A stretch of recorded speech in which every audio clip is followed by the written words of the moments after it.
there's a lack of there's weak leadership on one hand, but how do you see us communicating and working with the other groups, like you mentioned, the Muslim leadership, the Sikh leadership, and how do you see that actually working out when there is a lot of uh, hatred coming from the other side as well?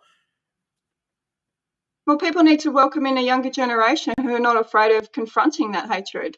Okay. I mean, people from our generation, Generation X and Generation Z, they've grown up around these conflict dynamics. They're familiar with the conflict dynamics. And it's all very well to say, turn the other cheek, don't engage in violence. But in certain incidents, they have to defend themselves. They need to learn things like martial arts from a young age.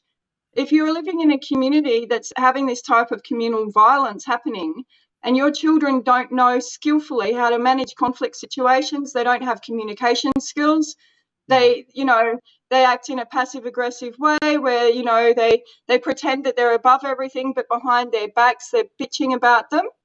Like, this is not productive. This is passive aggressive. Or, you can be big shot on social media from an anonymous account and make all kinds of inflammatory, insightful comments, whether it's on one side or the other, it's coming from both. And I'm sure that, the degree of the violence is out of proportion.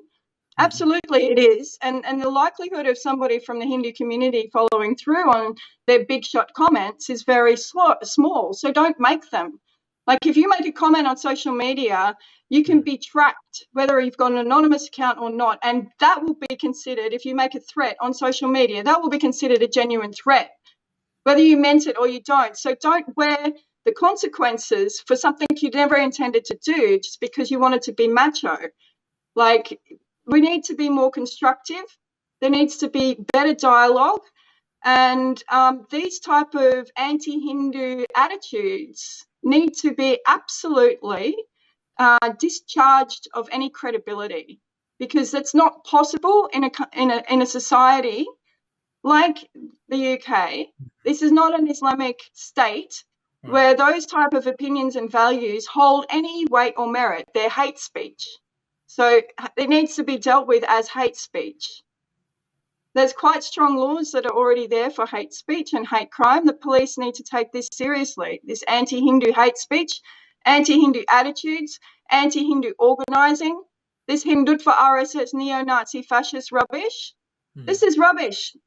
Every time that comes up, it's like anti-Semitism when they attacked, Zionists, and now Hindutva and Zionism are given parity and conceived to be one and the same group. And then they talk about the most hideous things, like they're both white supremacists and like hideous things. So, okay. So this is serious. Hindus need to take it like very seriously. I don't think they're taking it seriously.